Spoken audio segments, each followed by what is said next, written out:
inside a crate in a deserted building, Corso swore was a being from another planet. Corso would publish an account of this and other revelations in a book called The Day After Roswell, a New York Times bestseller when it came out in 1997. In one of his book signings, 5 colonels came to him and verified that my father was right on with everything that was written in the book. Corso died in 1998. But the material he presented in his book is still controversial. Now, for the first time, the full story of his military career and his startling UFO allegations are being told on television. 1942, the year after the Pearl Harbor attack. Philip Corso, a small-town boy from Pennsylvania, is drafted into the Army. During World War II, he trains as an intelligence officer, and afterward, at the age of only 29, Corso becomes a spy hunter in Rome. His mission, to seek out and terminate Soviet agents. When the United States Army occupied Rome, what they wanted to do was make sure that the post-war government would be a friendly government, not a communist government. A position with a lot of authority behind it. The man was regarded as an up-and-comer. By April of 1947, Corso returns to the United States for additional training at the U.S. Army's intelligence school at Fort Riley. 3 months later, in July 1947, comes that fateful night when he claims he has the encounter that shakes him to his core. 32-year-old Corso is the post-duty officer, an assignment that puts him in charge of security at the base.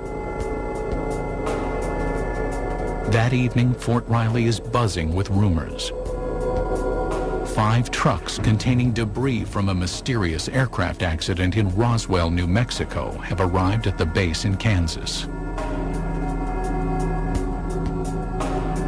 Corso, with his training as an intelligence officer, is intrigued by the shipment. At about 11 p.m., Corso says he enters the building where the Roswell shipment is stored. A guard on duty tells Corso that he has already looked into one of the crates making up the shipment and cannot comprehend what he's just seen. Corso then says he has a look for himself. And he sees these, they look like coffins. They're little, they're like kid coffins. Can't figure out what that is. So he goes and he picks up the tarp. It looked like a thin body, and a humanoid was a sort of a big head on it, and eyes, but not too long, and not, the shape of it was not as wide, as I say, as our bodies are. Corso says this was his first encounter with extraterrestrials, but it would not be his last, nor his most significant. Later, he would be given top-secret files and alien artifacts that, he claims, would generate a new technological world order. But in 1947, that day was still a decade away.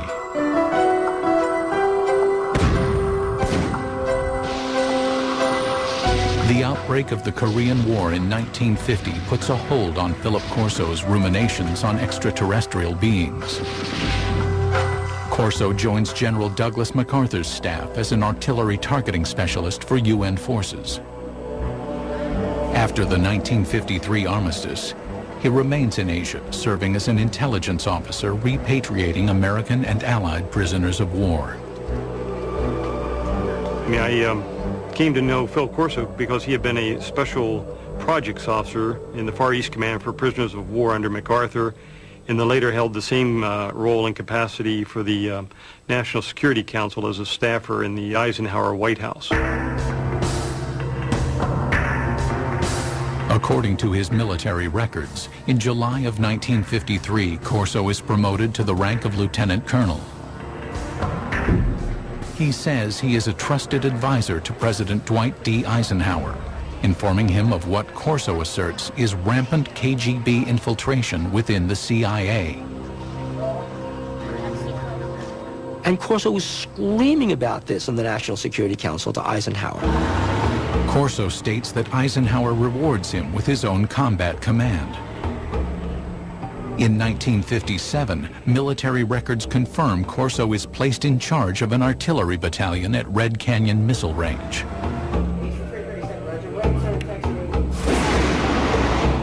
By October of that year, Corso commands the battalion in West Germany, where he develops new targeting strategies for nuclear strikes. He's shown he can do the one thing, he'll follow orders, but he's shown initiative. He had sole command of a nuclear weapons battery. Now, in the event that war would have broken out with the Soviet Union in the 50s, when Corso was in Germany, he would have had sole authority to release his nuclear weapons. But after Corso returns from Germany, his career dramatically changes direction.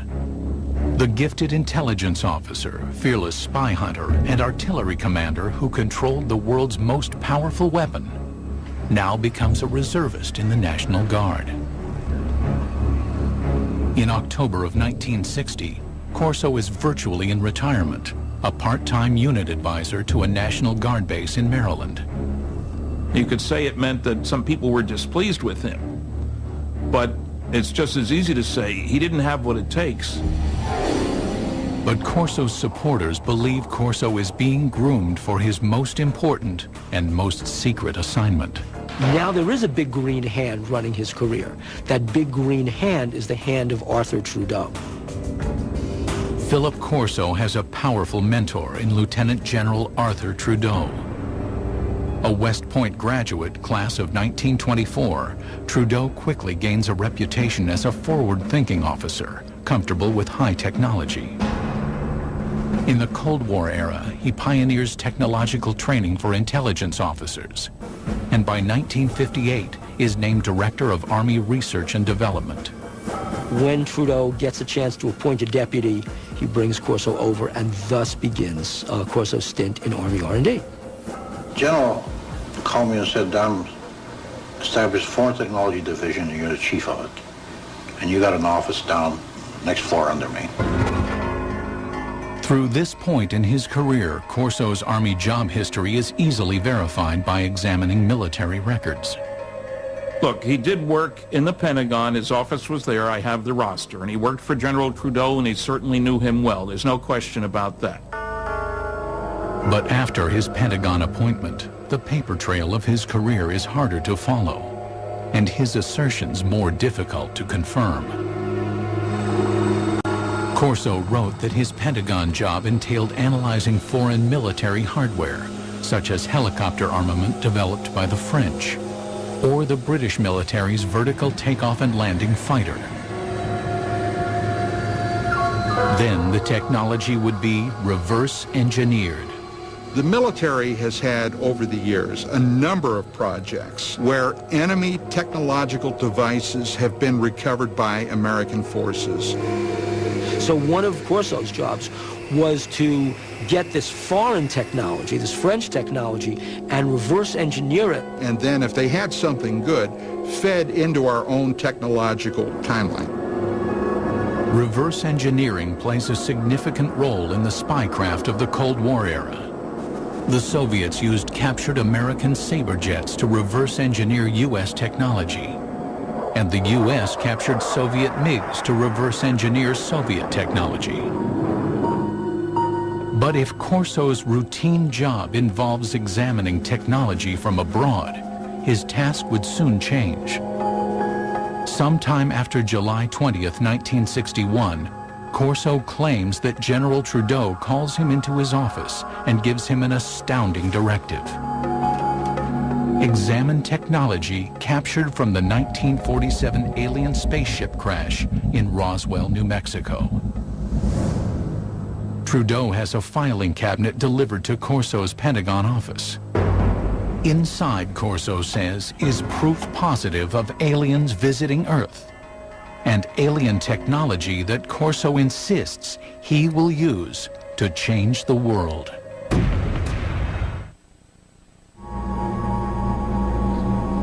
In 1947, Philip Corso claimed to have seen alien bodies from the infamous UFO crash near Roswell, New Mexico. Corso's description is consistent with those who claim to be eyewitnesses to the crash. The aliens, according to these witnesses, were 4 small human-like beings with 4-fingered hands, thin legs and feet, an oversized head, and large almond-shaped eyes. These descriptions purportedly appear in these classified documents prepared by government investigators. To this day, the documents have not been authenticated.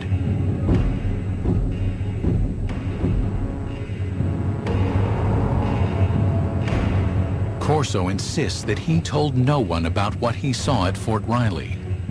But in the summer of 1961, the 46-year-old lieutenant colonel is assigned to a Pentagon project that will force him to recall his eerie experiences. He was assigned to the Army's research development at the Pentagon. Once again, a position with a lot of authority. His goal? To advance U.S. military superiority by a factor of decades. We had enough sense to push it. We had the organization, and we had the money, and we had the brains to do it, and we did it. During the Cold War era, Corso says, there was great government concern that the Russians would gain access to the alien materials. Or worse, the aliens would use their superior technology to invade Earth.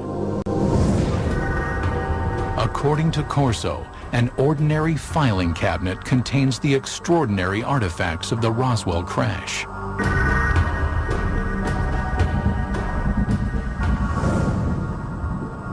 A piece of super strong metallic cloth. Corso contends it may have protected the alien pilots in their spacecraft.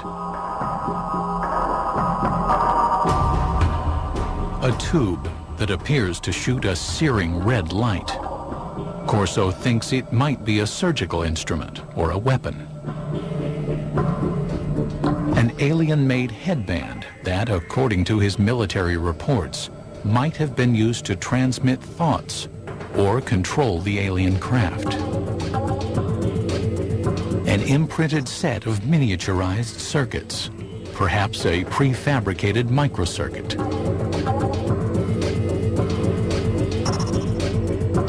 A flexible wire that might have transmitted light through its interior. And a lens that could allow anyone to see in the dark, supposedly taken from the eye of an alien being. To better understand the puzzling contents of the filing cabinet, Corso claims to immerse himself in classified government documents reporting on alien technology supposedly found at Roswell. According to the reports that Corso claims to have read, some of the world's foremost scientists, men like Wernher von Braun and J. Robert Oppenheimer, have access to the Roswell crash site. Corso says that Lieutenant General Trudeau greenlights him to assemble his own A-list team. You will put on that team anybody that you want. Engineers, scientists, and even I told the Germans. I'll take a couple of Germans, too, in addition to the U.S. scientists. Corso claims that based upon his close readings of the Roswell reports, he developed his own theories about how the alien craft may have functioned. What Corso said was that the spacecraft had a way to jump.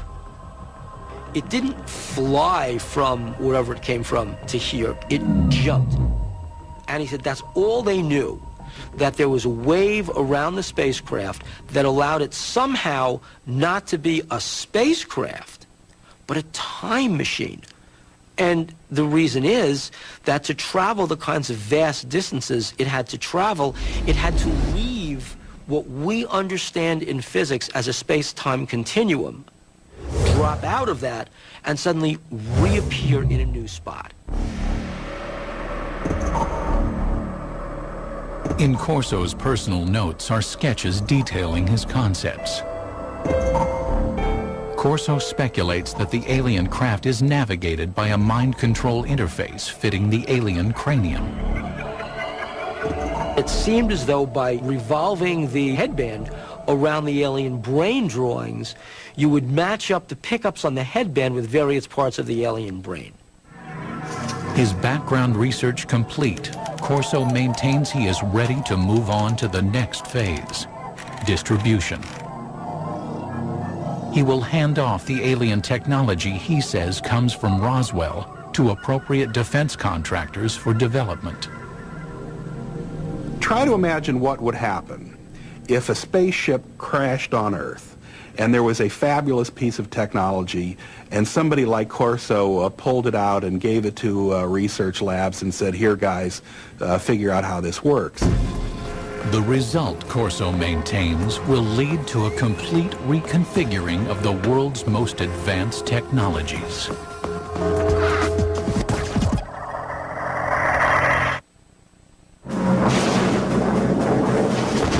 In the early 1960s, America's military might is directed toward fighting the Cold War. Lieutenant Colonel Philip Corso wants to bring alien technology from Roswell into the fray. By the end of the summer of 1961, he maintains that he begins to contact military weapons labs about his alien artifacts. Now, the Army laboratories also had civilian scientists there, and they developed this relationship of handling classified material. Phil Corso felt very comfortable working through the Army laboratories to the civilian scientists because the clearances were all taken care of by the laboratory. America is dotted with top-secret high-tech labs where civilian scientists work on sensitive military projects. Los Alamos, home of the Manhattan Project, is perhaps the most famous. But in 1961, Fort Belvoir in Virginia is quietly working on a decade-long project to develop night vision engineering. Corso claims he makes this lab the first he approaches with alien technology. In order to get these things reverse engineered properly, you couldn't just take this to a Radio Shack. I mean, it had to go to a place where somebody would understand the technology. According to Corso, Roswell eyewitnesses report that the alien craft has image-intensifying technology. If one went inside the ship and looked out, the world outside would look as bright as day, even at night. There is also, according to Corso, a lens taken out of an alien's eye that has light-enhancing properties. No one knows how the two are related, says Corso, but he knows their potential value. Corso maintains that by the late summer of 1961, he helps researchers at Fort Belvoir by showing them the alien light-enhancing lens and possibly other light-enhancing technology from the Roswell craft. This was a kind of technology that, although we think we have a very clear line of development going back to the Second World War, we take a look at how this technology has literally geometrically exploded over the years. Now, can this be attributed to this technology that was picked up at Roswell, according to Corso? Well, according to him, it can be. Corso says he wasn't able to further develop the alien mind control interface. His theory was that it would only function with an alien brain. But this momentary setback, he claims, didn't forestall development of another Roswell artifact, an imprinted circuit of mysterious design. We also had a little charred chip. Small thing, maybe 3/8 of an inch square, two threads coming out, and a little window in the center with thin wires. These came from Roswell. We didn't know exactly the function of these integrated circuits, but we suspected that these were circuits, electrical circuits. Corso asserts that he brings the object to Bell Labs, which had developed the transistor 14 years earlier. He says scientists there were able to analyze and later recreate the alien microchip. What would happen if something like that were to occur? Well, what would happen is, in a very short time, the world would be transformed radically. There's no doubt that after the development of the integrated circuit in the early 1960s, the world is transformed. Electronic devices from the cell phone to the laptop computer become reality. Corso claims the Roswell microchip was supposedly damaged from the crash, but that in his possession is another alien object, this one apparently fully functioning. He knows from reports that when people were shining this thing around, it caused burning on the surfaces that it was aimed at. Corso says he reads classified military reports speculating that the artifact from Roswell, apparently capable of burning holes in walls, is some kind of cutting tool, perhaps used for surgery. At Hughes Aircraft from the late 1950s into the early 1960s, researchers have been working on what would become the first laser tracking and targeting devices for military aircraft. But engineers have run into a snag in their efforts to create a practical device. That is, Corso asserts, until he shows them the alien cutting tool.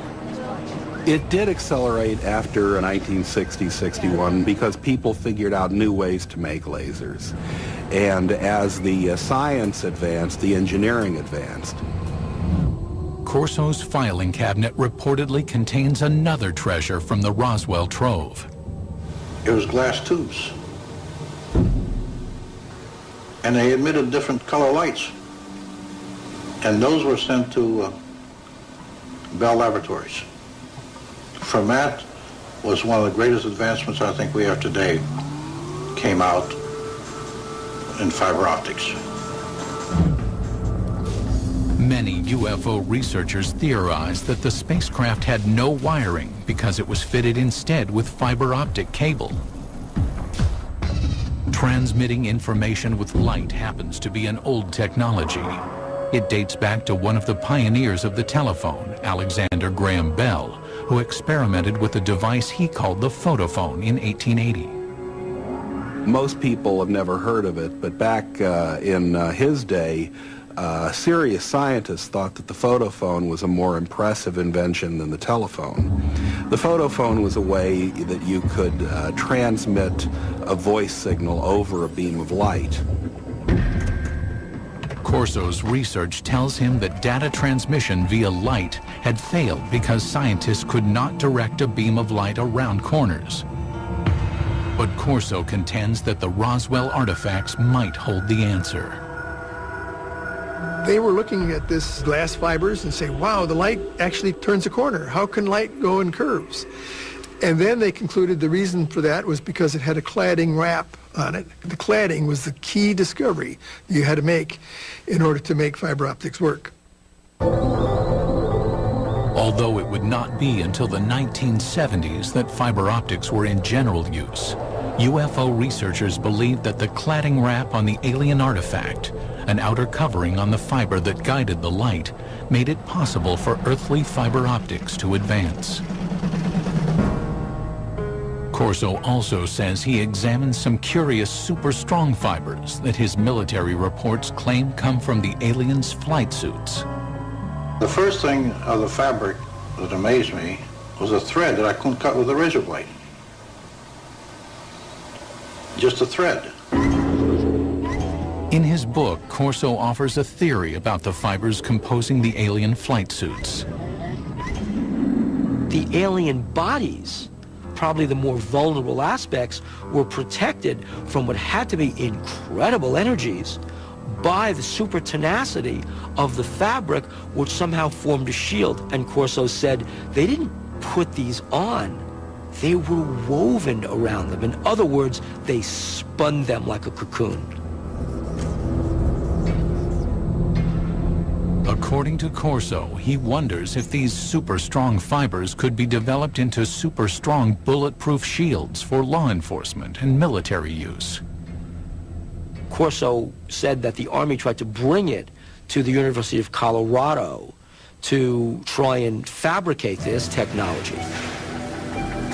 The mid-1960s saw great advances in super strong fabrics that used polymer technology, the type of molecules that Corso claimed were present in his alien fabric. In 1965, Kevlar was invented, a fabric that would be used in bulletproof vests. More proof, according to Corso, of the impact of alien technology. There's no denying that the period Corso works in the Pentagon coincides with a period of rapid technological growth in the United States. Corso's supporters say alien technology played a role, but others see things very differently.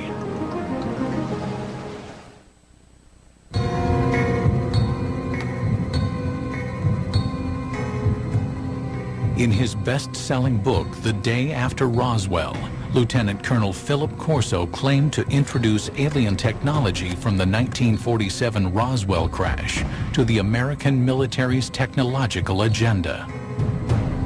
But others say that the scientific leaps of the 1960s were not made by one hero, and not with the help of aliens. It's nice to think in terms of one heroic person leading us into the new world of far-out technology learned from saucers. That sounds great. But having worked on a whole host of big research and development programs, that isn't the way it works. Look, on the aircraft nuclear propulsion program, we employed 3,500 people. 1,100 of them were engineers and scientists. We were spending $100 million a year. That's the kind of effort it takes to develop new technology. And that was in 1958 dollars at that. Corso claims that the laser jumped from theory to practice after scientists examined the device found in the Roswell crash debris. But to science historians, that's science fiction. The laser is a good example of an invention that doesn't really have a single eureka moment where somebody gets a brilliant inspiration and then they go down into their basement workshop and 15 minutes later they've hammered together a laser. The laser really began back in 1951 when a physicist from Columbia University was taking a walk in Washington. That physicist was Charles Towns. And I woke up early in the morning worrying about why hadn't we been able to get anywhere. It was before breakfast, so I went out and walked out in the park, sat down in the park. Suddenly I said, hey, wait a minute. We can get a whole collection of molecules all in excited states with excess energy. And I wrote down the numbers to see now, could I make it oscillate? And it took him 2 years and $50,000 in government grants before he could come up with the very first barely operable microwave laser. The first laser device used microwaves rather than light. The light-emitting version wasn't functional until 1960, 9 years after Professor Towns jotted down his notes. As for aliens jump-starting the process, No, aliens had nothing to do with the technology of the laser, nor do I. Unfortunately, I don't think aliens have given us any new information yet. while the laser's development was slow and steady, the integrated circuit advanced rapidly.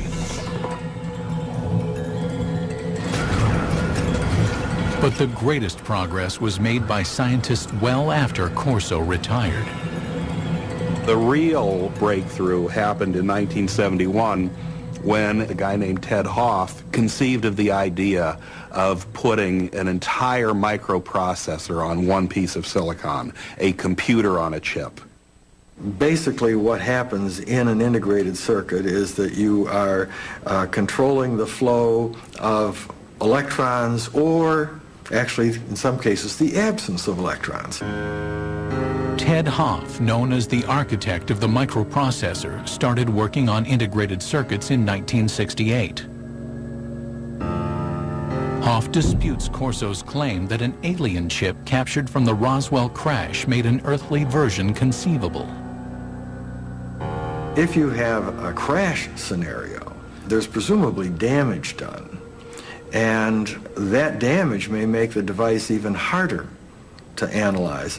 And even if you had the device, you'd really want a context. If you had seen this device in those days and had no context to put it in other words, what's it used for, you'd even have less chance of understanding it. Hoff also says that to reverse engineer an integrated circuit, as Corso claimed happened in 1961, you would need a scanning electron microscope, which was not invented until 1966. Even looking at devices today, the resolution of the devices are such that ordinary optical microscopes really don't reveal them. So you'd need something more sophisticated. I don't think at that time anybody would have been able to figure out what it was. Philip Corso also claimed that his alien fiber optics cable inspired scientists.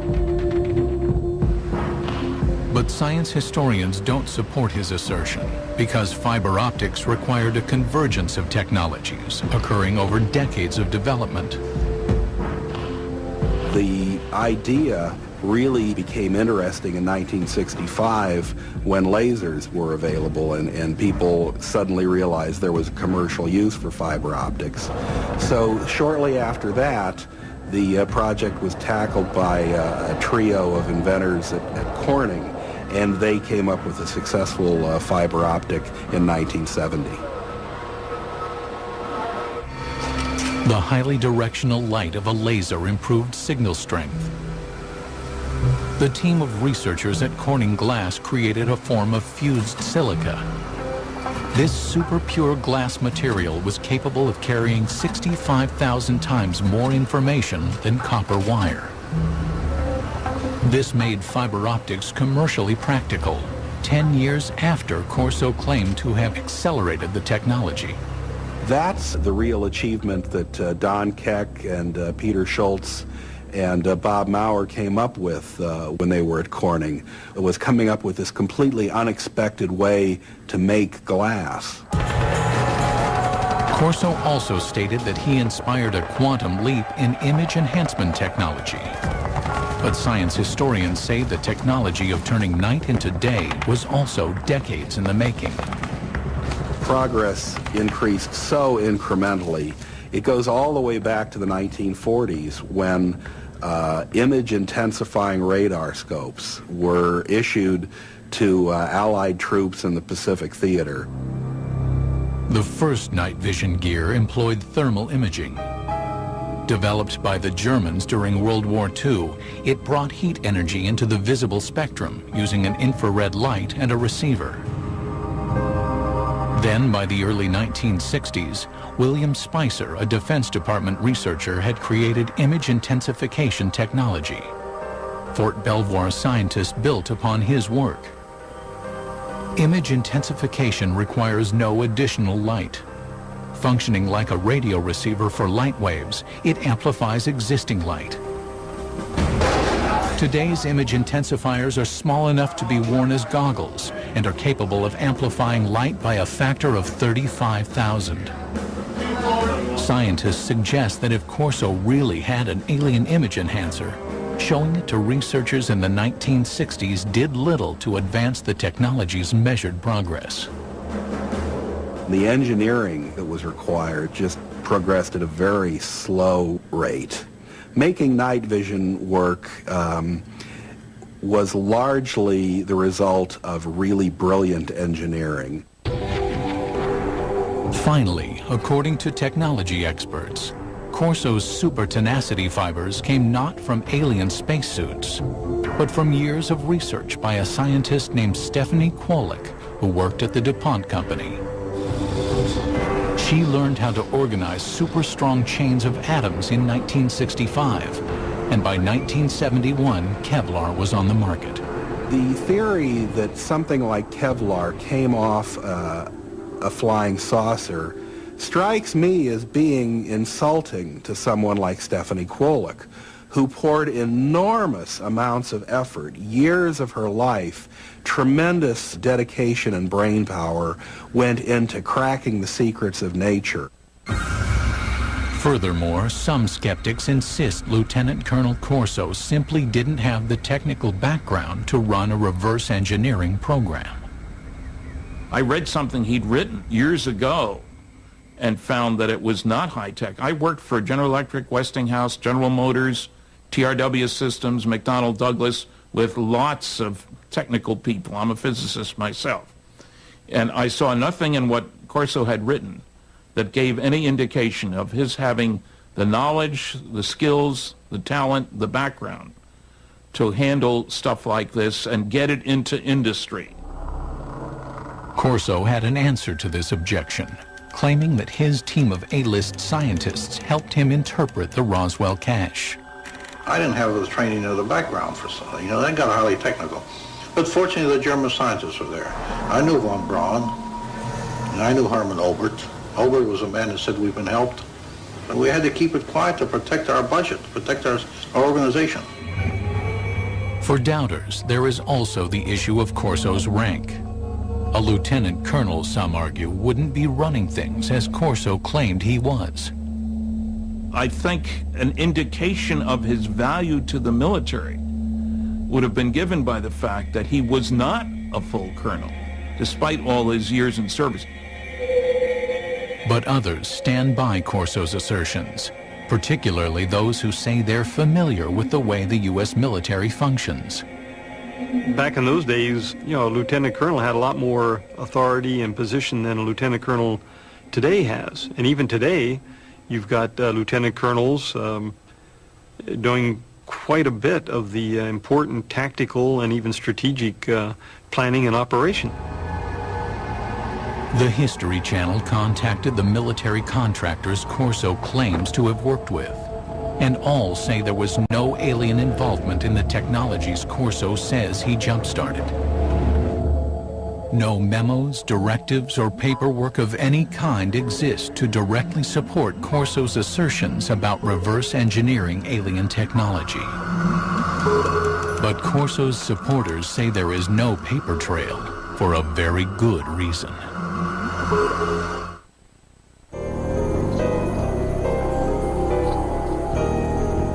Among those who believe there was an alien crash near Roswell, there is consensus on one concept.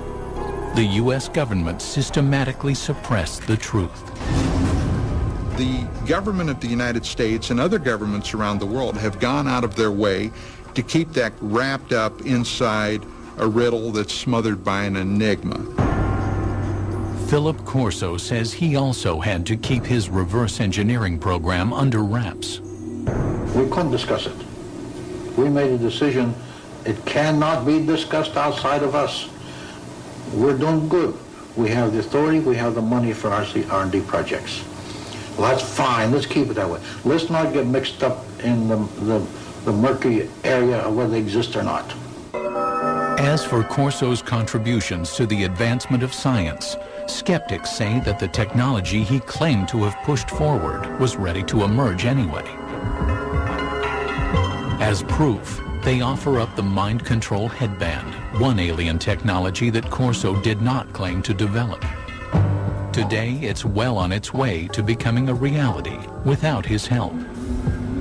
Since the 1970s, scientists have been experimenting with using EEG readouts of brain waves to provide feedback and change behavior. It's now possible to use EEG feedback games like this one to learn how to manage brain states. But mind control technology has advanced even further than that. Going to open the first email, which says congrats. It says you... In 2004, researchers received FDA approval to test tiny brain implants designed to allow disabled people to control computers using their thoughts. Next, I'm going to paint a circle.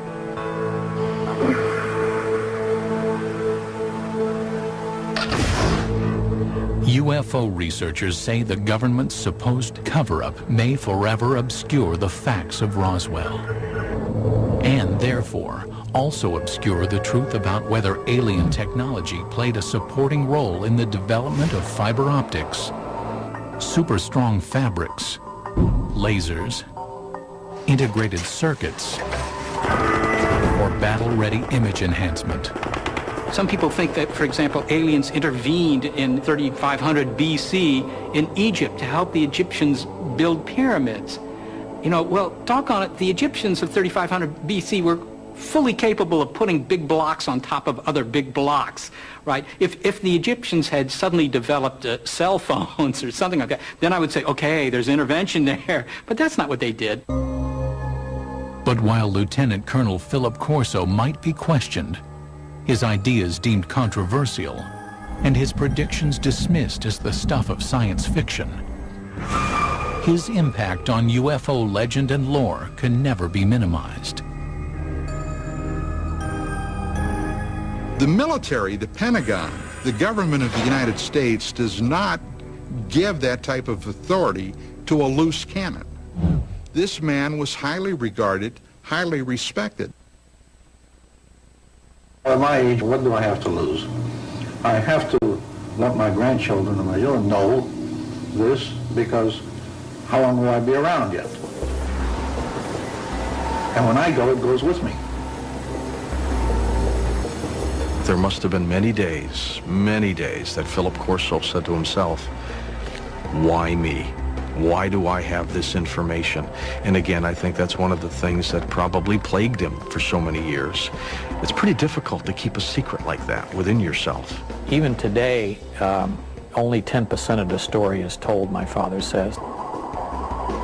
The rest is classified.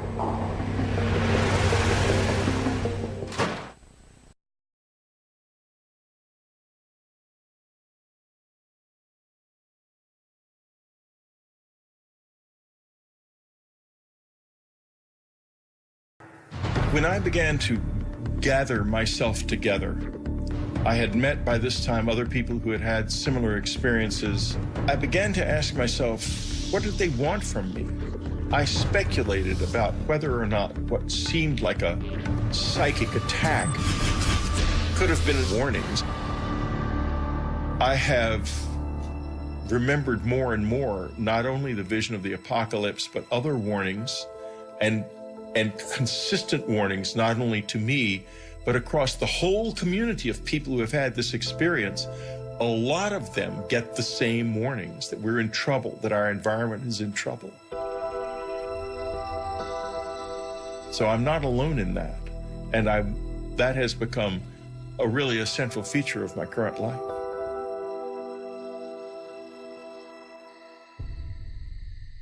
In March of 1986, I had what was a seminal moment of change for me in this experience.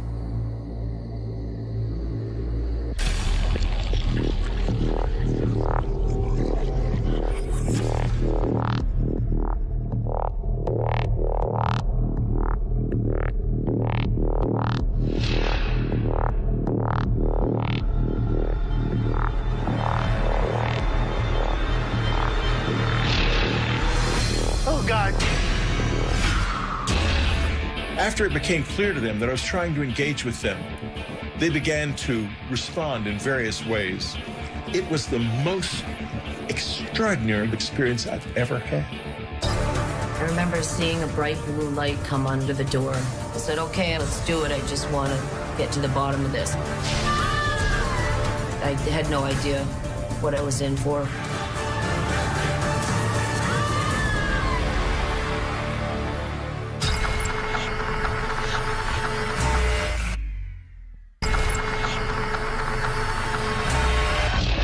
In March of 1986, I had what was a seminal moment of change for me in this experience.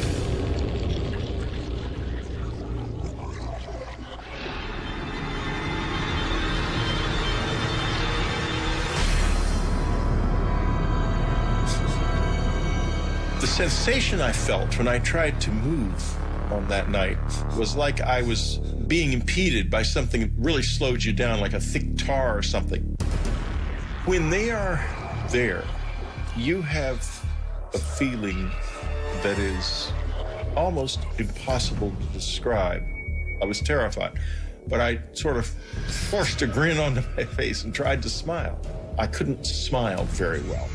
I wanted to try to show them that I was not dangerous, that I was something that I wanted to know more. And there was a change then.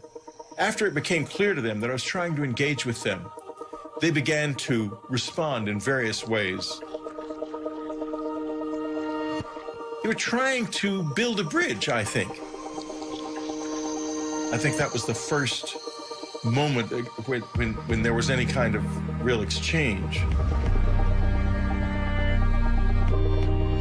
I wouldn't say that, oh, this is definitely aliens. I would say that it was real and that we don't know what it was. That I am quite certain of.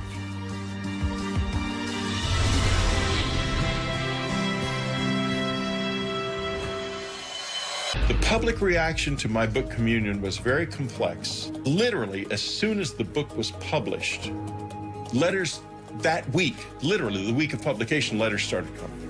You got more letters. We had well over 200,000 letters over the years. We probably had closer to 500,000 over the years. I don't know what to say to them anymore. I don't have all the answers. Maybe just understanding the questions is enough.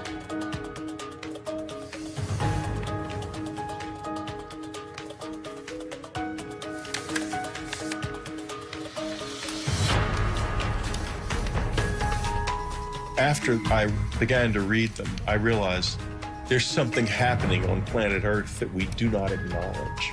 We don't know what it is. Is it aliens? Is it something to do with us and something about the way we are that we don't yet understand? I don't know, but it's real. In the late summer of 1994, it became clear that we were running out of money. We began to not be able to pay our mortgage, and it became clear we had to leave. And so, at the same time, though, that this was happening, I was having one of the peak experiences of the whole thing. I'd begun meditating in the cabin because people had found the place, and there were other people out in the woods at night looking for the aliens with flashing flashlights up in the air and such childish stuff. And so I meditated, and I stayed in the house and meditated from then on. I didn't really want to be disturbed by that.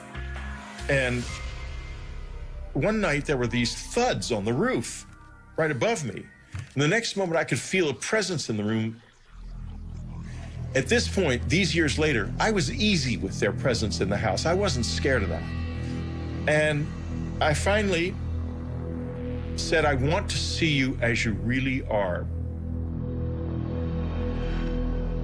And I didn't see anything. And so I said, well, this is it. I'm leaving this room now, and I'm leaving it forever. I will never return to it because tomorrow we leave and we're leaving forever.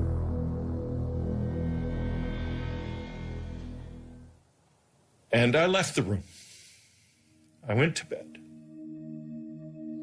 I lay in the bed, still hoping something would happen. Suddenly I saw a light light up in the front yard. It was a bright, beautiful white light shining on the grass like moonlight, but 10 times brighter. I got up and looked out the window, and this light with rays coming out of it, and the rays penetrated my body, some of them, and I could like taste his presence in the rays. It was the most extraordinarily beautiful experience I've ever had.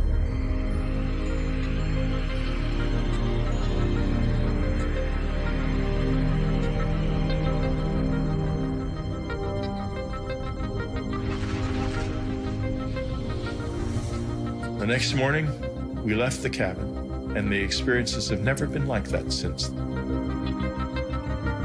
People who don't have open minds and are dismissive of all of this miss out on one of the most wonderful, frightening, dangerous, beautiful things that you can know.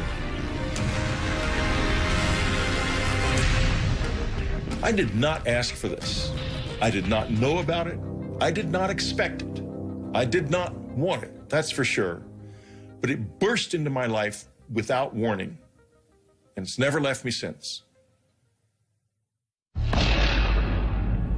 Take from this what you will.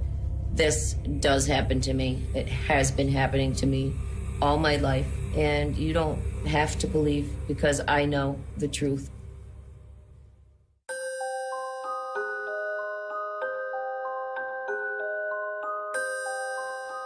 My earliest memories of being abducted by aliens were when I was very young, 5, 6 years old. I was living in Ohio, and it was kind of in the middle of nowhere. Our nearest neighbor was a mile or two away. There was, nothing for miles. I would be in my bed, usually. I would hear voices coming down the hallway. The voices were of my parents, so I got comfortable thinking it was my parents. I remember seeing a bright blue light come under the door, and shadows, actually, of something standing outside the door. And I realized that it was not my parents coming in.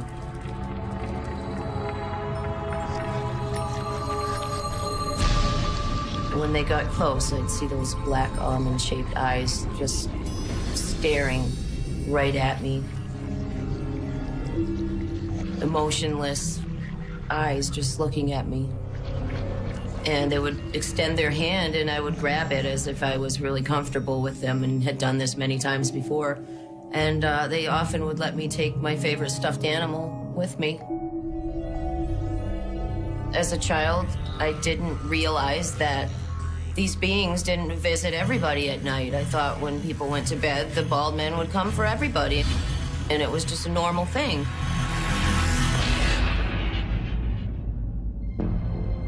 I decided I would, draw them and write down things that I could remember. I was always into art, so I really started to try to draw them as best as I could. Hey, sweetie. Hi, Mom. What are you drawing? The bald men. What bald men? They're my friends. They come visit me at night. It didn't start to get uncomfortable until I started talking about the bald men to other people, whether it be classmates or family members, and they just said that it's not real, there's no such thing, you're just dreaming. It was very frustrating being told that this wasn't happening when I knew it was.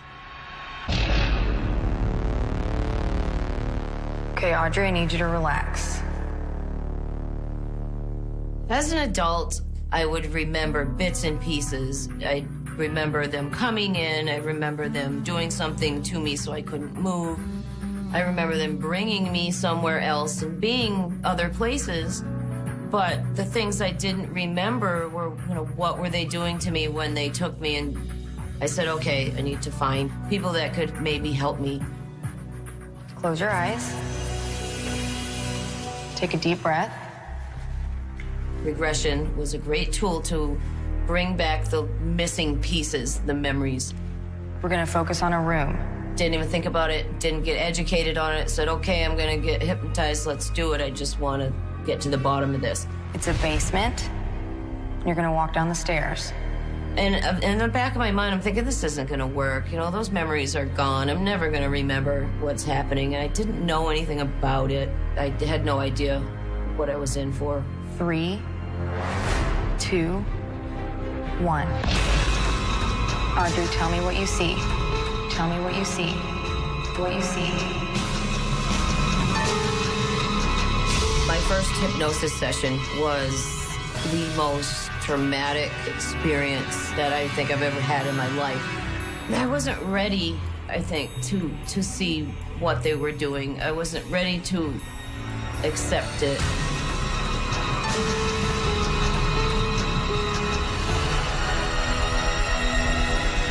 The bald men were just terrifying to look at. The people that wanted to help me, they did this wonderful hypnosis session. They got all this, detailed accounts of what's going on, and this was great stuff. But I never came back for a long time. I just left. I didn't want to think about it.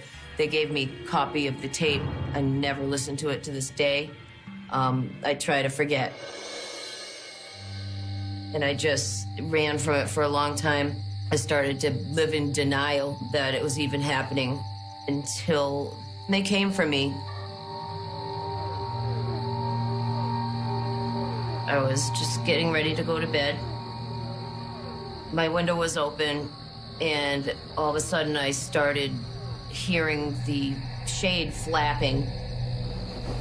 And so I was sitting there, and I had the feeling that they were coming. I call it the heebie-jeebies. I get it.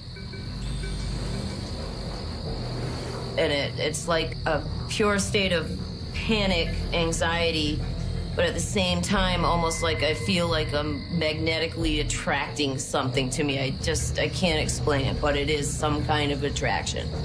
I got under the covers like I had as a child for so many years, thinking that that would help.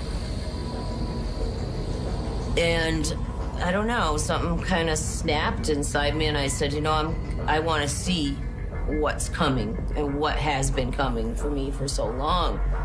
So I didn't hide under my covers this time. And as I sat there waiting, after the wind came the lights and the humming sound.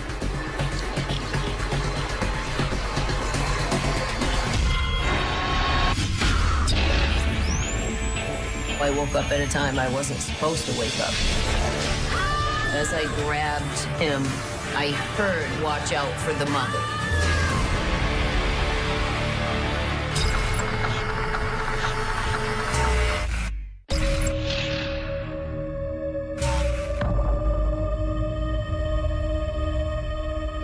Once the light came into my window, I knew that it wouldn't be long. I started to feel twitching in my body and my arms moving by themselves, like muscle spasms almost. And then buzzing sound, it's real steady. It was a kind of fear I can't even explain.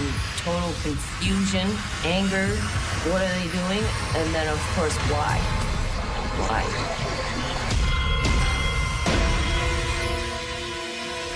I tried to scream so somebody could hear me and maybe help me, and I couldn't. There was no sound that would come out. For some reason, I started to say, I'm gonna fight this. I'm not letting them take me. As I grabbed him, I heard in my head, "Watch out for the mother." And then I let go. I felt something stick me, and it was a burning sensation instantly, to a point where if I moved any muscle, it was like my whole body was on fire. It's weird because they kind of position you the way they want, almost like they can do it with their mind. Once you can't move, they can move you. So as I was levitated off the bed, and I could feel myself moving straight ahead, and I knew straight ahead my dresser was there with a mirror, and it's backed up against the wall. I realized that I was going right through it, and I could see my feet go right through the mirror. I realized that I'm outside, and it was really, really bright. I looked up, and I saw the ship lights. And they started to lift me towards this just enormous craft above my house. It was terrifying, confusing, surreal. Like, this can't be happening to me. And I went close to the ship.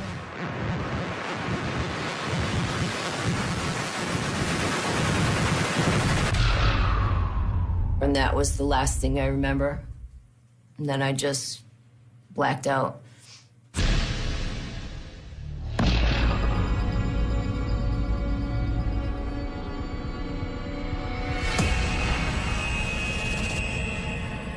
All of a sudden, I was awake and aware. I noticed a man walking around me, and I looked at him, and he looked at me. He's felt familiar to me for some reason. He touched me and was no longer a man.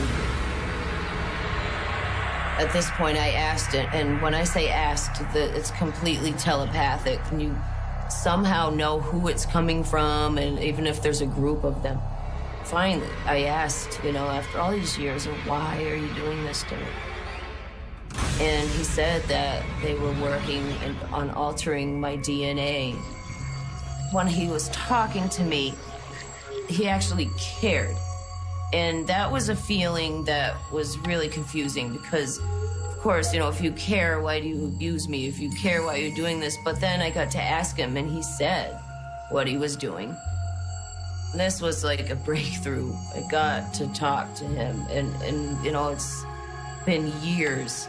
It's almost like that first question that I got to ask was just the beginning.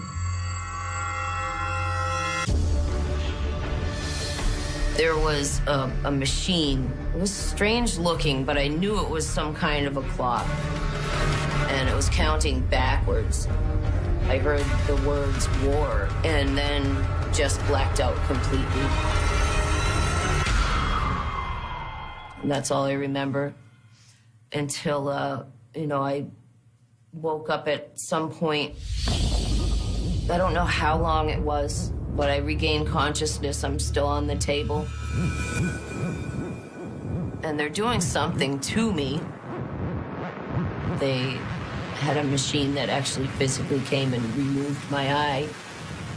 And when they pulled the eye out, I noticed that there was something coming to where my eye had been into the socket.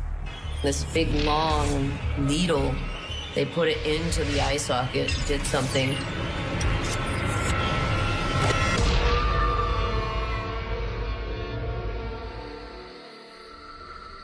The next thing I recall after seeing my eye getting removed was just being back in my room. The whole time I'm coming out of whatever they do to me, I would remember bits and pieces.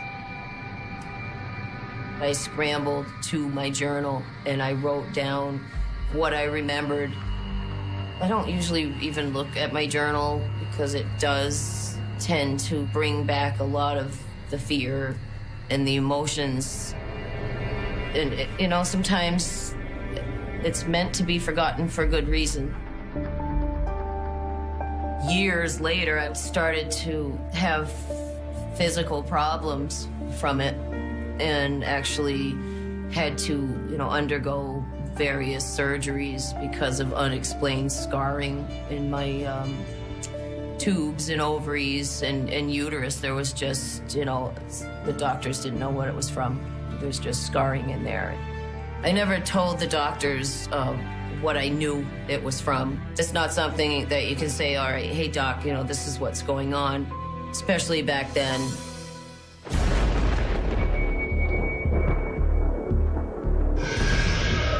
I had this time in my life where it just kept happening and happening and happening, and it really picked up for a couple years.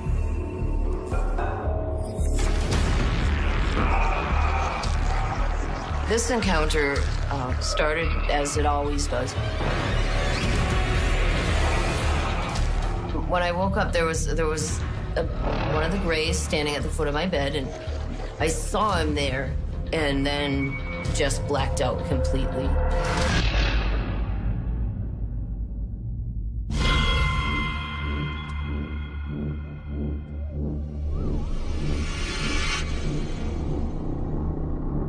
As I wake up this time after I blacked out, I was in a strange place. I realized that I was in a cocoon surrounded in gel.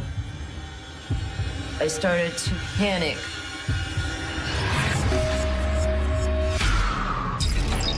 One of the Greys realized I was awake, hurried over to me, and I remember seeing a needle coming at me, and it was a fear I can't even explain.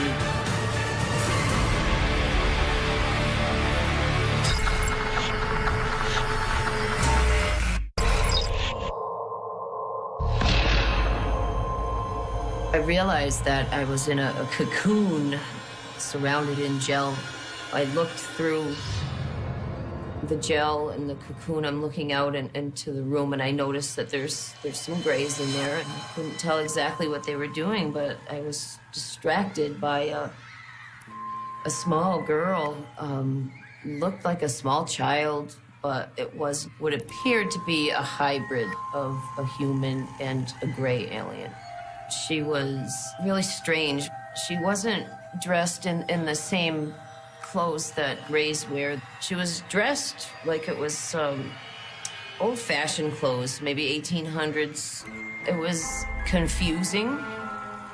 It was almost, surreal. As I was looking at her, she looked at me, and I felt almost like a kind of connection with this child, and she came right up to me.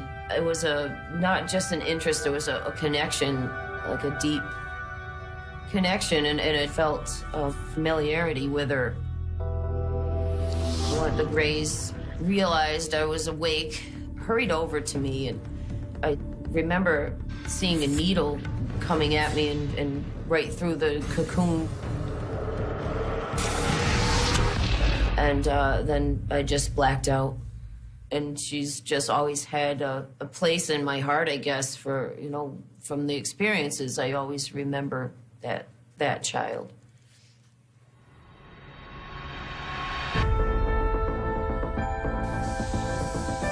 It's like they're preparing us for something that's going to happen in the future to mankind. It's a preparation of sort. There's areas of the brain that we all know we don't use. They could be storing the information there. They said that, when the time comes, we will act and know exactly what to do.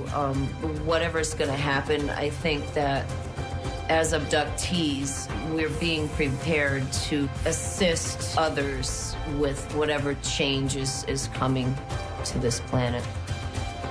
I try sometimes to say, okay, this is all in my head, and I continue, and then something will happen that reminds me that it's very real. I've had times where I just step back and say, okay, I'm going to just, join the human race and just do normal things, and this is not happening to me. But they won't let me. Can't say that I would have chosen this if I had, had a choice, but for whatever reason, I'm going through this, and it's not my imagination. I've had a lot of time to think about what they did and how angry I was, but if they were really going to do it to hurt me, then why would they take the memories away? Why would they care? Why would they care? They would just let me remember.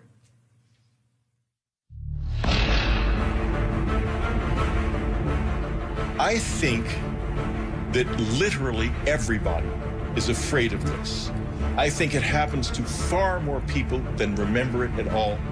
I see it as a part of the human experience that we cannot acknowledge. Most skeptics and people that don't believe are probably the ones that believe the most. People are eager to reject the things I've written about.